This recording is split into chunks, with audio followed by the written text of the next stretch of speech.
Hello friends, welcome to our spoken English class. In our today's spoken English class, நாம do does அப்படிங்கற வார்த்தைகளை present tenseல simple present tenseல எப்படி பயன்படுத்துறது, அந்த வார்த்தைகள் வந்து நம்ம பேசும்போது எப்படி பயன்படுத்துறது அப்படிங்கறத பார்க்க போறோம். ஒரு சென்டென்ஸை எப்படி உருவாக்குறது, எப்படி ஃப்ரேம் பண்றது அப்படிங்கறத simple present tenseல பார்க்கலாம். இதுக்கு முதல்ல நாம subject plus simple present tense verb. Simple present tense verbனா என்ன, subjectனா என்ன? யார் செய்கிறார், அவர்தான் subject. I speak English. நான் ஆங்கிலம் பேசுகிறேன் அப்படிங்கும்போது I அப்படிங்கிறது சப்ஜெக்ட். You listen. நீங்கள் கவனிக்கிறீர்கள், நீங்கள் கேட்கிறீர்கள். இந்த சென்டென்ஸில் you அப்படிங்கிறது subject.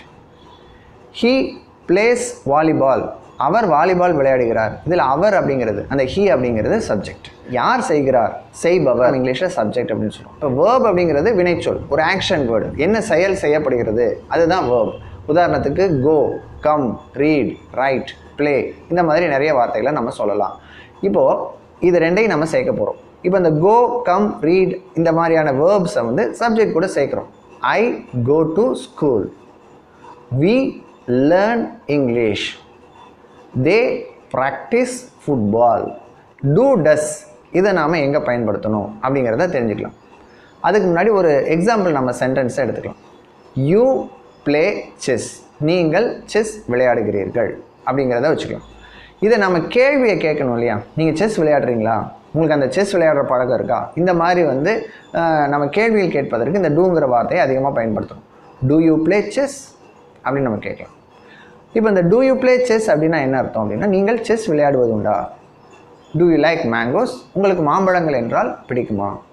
Do you wake up at early morning? நீங்கள் வழக்கமாக அதிகாலையில் எழுந்திருவீங்களா. இப்போ இதிலெல்லாம் நீங்கள் ஒரு விஷயத்தை கவனிச்சிட்டே வருவீங்க. இதெல்லாம் நாம் ரெகுலராக ரொட்டீனாக வழக்கமாக செய்யக்கூடிய விஷயங்களாக இருக்குது. இதுக்கு தான் நம்ம சிம்பிள் ப்ரெசன்ட் டென்ஸையும் நம்ம பயன்படுத்துகிறோம். சிலருக்கு வந்து சொல்லுவாங்க, சார் அவர் டஸ் புஸ்ன்னு இங்கிலீஷில் பேசுகிறாரு, எனக்கு ஒன்றுமே புரியல அப்படின்னு சொல்லுவாங்க. அந்த டஸ்ஸை தான் இதில் சொல்கிறாங்க. இதில் நீங்கள் நல்லா கவனித்து பாருங்கள். இப்போ இந்த சிம்பிளான ஒரு அண்டர்ஸ்டாண்டிங் நமக்கு வந்துருச்சுன்னா டூ டஸ் ரொம்ப ஈஸியாக புரிஞ்சுக்கலாம். இதுக்கு நம்ம மெயினாக சப்ஜெக்ட்ஸை தான் நம்ம பார்க்கணும். I, you, we, they இந்த 4 சப்ஜெக்ட்ஸையும் நாம் குரூப் 1 அப்படின்னு வச்சுக்கலாம். he, she, it இந்த 3ஐயும் நம்ம குரூப் 2 ரெண்டாவது பகுதியாக வச்சுக்கலாம். முதல்ல அது என்ன அர்த்தம்னு நம்ம தெரிஞ்சுக்கலாம். I என்பது நான், you என்பது நீ அல்லது நீங்கள், we என்றால் நாங்கள், they என்றால் அவர்கள். இப்போ அதே மாதிரி இந்த பக்கம் he, she, it இருக்குது. இப்போ he அப்படிங்கிறத நம்ம பார்க்கும் பொழுது அது சிறுவரையும் குறிக்கும், பெரியவங்களையும் குறிக்கும். இப்போ உதாரணத்துக்கு நான் he is my student அப்படின்னு நான் சொன்னேன்னா இவன் என்னுடைய மாணவன் அப்படின்னு அர்த்தம். அதே அந்த பையன் சொல்கிறான் he is my teacher, இவர் என்னுடைய ஆசிரியர். அப்போ இவனா அல்லது இவரா அப்படிங்கிறத அல்லது அந்த சொல்லும் இடத்தை பொறுத்து நாம் தெரிஞ்சு. அதே மாதிரி she அப்படிங்கிறது பெண்பாலில் ஒரு உமனாகவும் இருக்கலாம் அல்லது ஒரு கேர்ளாகவும் இருக்கலாம். யாரை குறிப்பிட்டு சொல்கிறோமோ அது அவர்களுக்கு பொருந்துமாறு வரும். அதே மாதிரி இட் என்பது ஒரு பொருளையோ அல்லது ஒரு விலங்குகள், பறவைகள், ஒரு இடங்கள் இதையெல்லாம் நம்ம குறிப்பதற்கு நம்ம இட் அப்படிங்கிறத பயன்படுத்துகிறோம். இப்போது நாம் டூ டஸ் அப்படிங்கிறத வித்தியாசப்படுத்தி பார்க்குறதுக்கு என்ன அப்படின்னா, இந்த குரூப் 1 அப்படின்னு நம்ம சொன்னோம் இல்லையா, I, you, we, they இது எல்லாத்துக்குமே டூ அப்படிங்கிற வார்த்தையை இந்த சப்ஜெக்ட்ஸ் கூட சேர்த்து பயன்படுத்தணும். he, she, itல வந்து டஸ் அப்படிங்கிறத சேர்த்து சிம்பிள் ப்ரெசன்ட் டென்ஸில் பயன்படுத்தும். சரி, யூ லைக் மேங்கோஸ், உங்களுக்கு மாம்பழங்கள் பிடிக்கும். அப்போ உங்களுக்கு மாம்பழங்கள் பிடிக்குமா அப்படின்னா do you like mangoes. நீங்கள் chess விளையாடுவதுண்டா, do you play chess. நீங்கள் வழக்கமாக காலையில் 6 மணிக்கு எழுந்திருப்பீங்களா, do you wake up at 6 o'clock in the morning. நீங்கள் ஜிம்முக்கு போகிற பழக்கம் இருக்கா, do you go to gym. அதாவது நீங்கள் ஒவ்வொரு வெள்ளிக்கிழமையும் கோவிலுக்கு போவீங்களா, do you go to temple every Friday. இப்போ இது எப்படி டூ டஸ்ஸுக்கு மாறுது அப்படிங்கிறத நம்ம பார்க்கலாம். I learn English. நான் ஆங்கிலம் கற்கிறேன். You learn English. நீங்கள் ஆங்கிலம் கற்கிறீர்கள். We learn English. நாங்கள் ஆங்கிலம் கற்கிறோம். They learn English. அவர்கள் ஆங்கிலம் கற்கிறார்கள். இப்போ இதே மாதிரி அந்த அடுத்த குரூப் he, she, it இருக்கு இல்லையா, அதில் எப்படி மாறுது. He learns English. She learns English. It learns English. ஒரு சில இடங்களில் es சேர்க்கலாம். பார்த்தீங்கன்னா நீங்கள் கோங்கிற வெர்பை எடுத்து பாருங்கள். I go to school, you go to school, we go to school, they go to school, he goes to school. அப்போ GOES. she goes to school, it goes to school. ஓகேங்களா. இப்போ இந்த மாதிரி நாம் அந்த வேர்புக்கு தகுந்தாற் போல் எஸ் ES அல்லது IES. இது ஒரு சின்ன ரூல் தான். இது என்ன ரூல் அப்படிங்கிறத நம்ம டிஸ்கிரிப்ஷன் பாக்ஸில் கீழே கொடுத்துருக்கேன். அதை நீங்கள் ரீட் பண்ணி கூட அதை அண்டர்ஸ்டாண்ட் பண்ணிக்கலாம். ஆனால் பொதுவாகவே நமக்கு இயல்பாக வந்து நமக்கு அந்த ES சேர்க்குறதெல்லாம் ரொம்ப ஈஸியாகவே வந்துடும். நமக்கு கஷ்டப்படணும். இப்போ கோ கூட கோஸ் அப்படிங்கிறத நம்ம GOESன்னு தான் நம்ம சொல்லுவோம். அது மாதிரி GOSன்னு நம்ம சொல்கிறது இல்லை. அது மாதிரி நமக்கு ஏற்கனவே படித்திருப்போம் இல்லையா, அதை வச்சே நம்ம வந்து இதை ரொம்ப எளிமையாக புரிஞ்சுக்கலாம். இப்போ அதே மாதிரி IES எங்கே வருதுன்னா, நீங்கள் லாஸ்ட்டாக ஒய் முடிகிற இடத்துல எல்லாம் நீங்கள் பார்த்தீங்கன்னா ஒய்க்கு பதில் அந்த ஒய் எடுத்துகிட்டு IES, the bird, பறவை அப்படிங்கும்போது இந்த பறவை பறக்கிறது அப்படின்னு சொல்லும்போது the bird flies. இப்போ மற்றொரு முக்கியமான விஷயம் என்னென்னா, சிங்குலர் நவுன் கூட தான் நம்ம அந்த IES, ES இதெல்லாம் சேர்க்கணும். ப்ளூரல் நவுன் கூட நம்ம எப்பவும் போல் அந்த வேர்பை வந்து சாதாரணமாக தான் பயன்படுத்தணும். ஃபார் எக்ஸாம்பிள், பறவை பறக்கிறது அப்படின்னா a bird flies, a bird flies, பறவை பறக்கிறது. ஆனால் பறவைகள் பறக்கின்றன அப்படின்னா birds fly. பேர்ட்ஸ் அப்படின்னு வரும்போது அந்த பக்கம் ஃப்ளை, பறக்கின்றன அப்படிங்கும்போது ஃப்ளை அப்படின்னு வந்துடும். இன்னொரு உதாரணம் பாருங்கள். மாணவன் தேர்வு எழுதுகிறான்.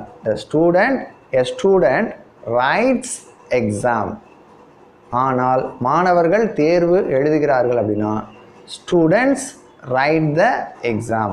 எக்ஸாம்பிள் சென்டென்ஸ் இப்போ நம்ம பார்க்கலாம். You go to school. நீங்கள் பள்ளிக்கு செல்கிறீர்கள். do you go to school? நீங்கள் பள்ளிக்கு செல்கிறீர்களா? You play kabaddi. நீங்கள் kabaddi விளையாடுகிறீர்கள். do you play kabaddi? நீங்கள் கபடி விளையாடுகிறீர்களா? You teach English. நீங்கள் ஆங்கிலம் கற்பிக்கிறீர்கள். do you teach English? நீங்கள் ஆங்கிலம் கற்பிக்கிறீர்களா? இந்த மாதிரி.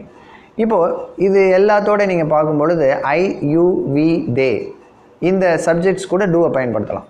they go to Chennai. அவர்கள் சென்னைக்கு செல்கிறார்கள். இதை எப்படி கேள்வியாக மாற்றுறது? do they go to Chennai? அவர்கள் சென்னைக்கு போகிறார்களா?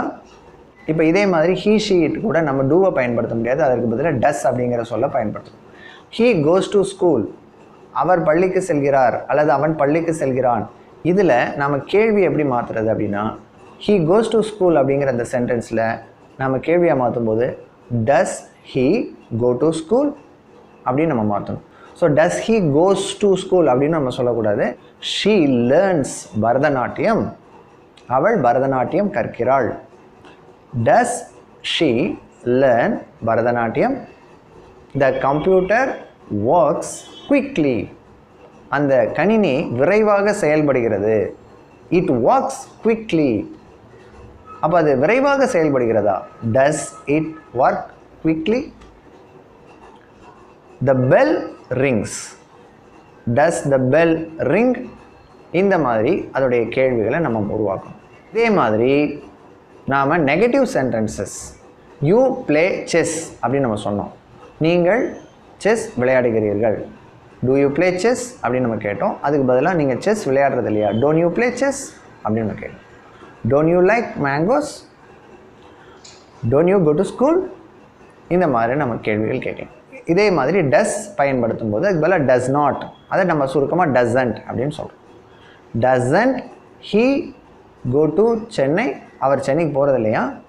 டசன்ட் ஹீ கம் டு அவர் ஆஃபீஸ்? அவர் ஆஃபீஸுக்கு வருவது இல்லையா. Doesn't she learn Bharatanatyam? அவள் பரதநாட்டியம் கற்பதில்லையா? இந்த மாதிரி நாம் டசன்ட் அப்படிங்கிற வார்த்தையை பயன்படுத்தலாம். இந்த சொற்களோட WH கொஸ்டின்ஸை எப்படி நம்ம சேர்த்து பயன்படுத்துறது? இப்போது do you like mangoes நம்ம கேட்டோம். அதுக்கு பதிலாக what do you like? do you like அப்படின்னா உங்களுக்கு பிடிக்குமா? what do you like? உங்களுக்கு என்ன பிடிக்கும்? do you go அப்படின்னா நீங்கள் செல்கிறீர்களா? where do you go? நீங்கள் எங்கே செல்கிறீர்கள்? he practices keyboard. அவர் கீபோர்ட் பயிற்சி செய்கிறார். he learns English. அவர் ஆங்கிலம் கற்கிறார். இதை கேள்வி எப்படி கேட்குறது? does he learn English?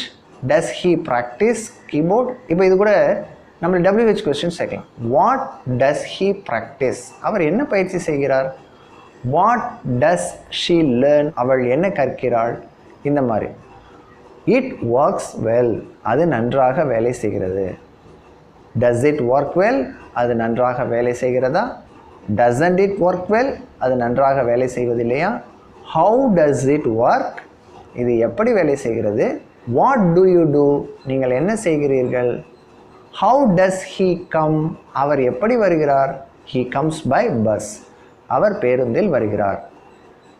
He speaks good English. அவர் நன்றாக ஆங்கிலம் பேசுகிறார். How does he speak? He speaks good. அவர் நன்றாக பேசுகிறார். She dances well. How does she dance? She dances well. She doesn't like mangoes. She likes apples. I like chocolates. Chocolates எனக்கு பிடிக்கும். I don't like chocolates. எனக்கு chocolates பிடிக்காது. I know French. எனக்கு French மொழி தெரியும்.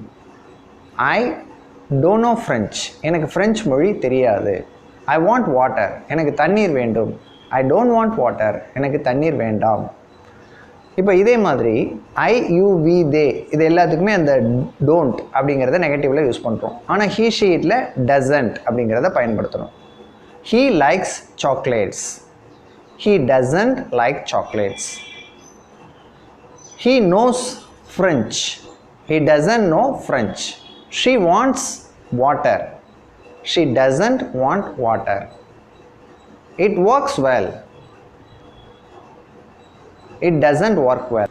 இப்போ இந்த மாதிரி ஐ யூ வி தே இதில் டோன்ட் அப்படிங்கிறத நெகட்டிவ்லையும் ஹீ ஷீட்டுக்கு டஸ் நாட் அல்லது டசன்ட் அப்படிங்கிறத நெகட்டிவ்லையும் பயன்படுத்தணும். இப்போ இந்த மாதிரி பெயர்கள் கூடயும் நம்ம டஸ் நாட்டை பயன்படுத்தலாம். ராமு பிளேஸ் வித் பால். ராமு பந்தை வைத்து விளையாடுகிறார். Meena rights homework. மீனா தன்னுடைய வீட்டு பாடத்தை எழுதுகிறாள். இப்போ இந்த மாதிரி நாம் பெயர்கள் கூடயும் நம்ம டஸ் நாட் டஸ் அப்படிங்கிறத தேர்ட் பர்சன் சிங்குலரில் பயன்படுத்தலாம். ஓகே ஃப்ரெண்ட்ஸ், இந்த வீடியோவில் நம்ம டூ டஸ் அப்படிங்கிற வார்த்தைகளை சிம்பிள் ப்ரெசன்ட் டென்ஸில் எப்படி பயன்படுத்துறது, சிம்பிள் ப்ரெசன்ட் டென்ஸில் ஒரு பேசிக் அண்டர்ஸ்டாண்டிங் அப்படிங்கிறத பற்றி நம்ம பார்த்தோம். இதே போல் மற்றொரு வீடியோவில் சிம்பிள் ஃப்யூச்சர் டென்ஸ் அதை பற்றி நாம் பார்க்கலாம். Till then, thank you friends. Have a happy learning.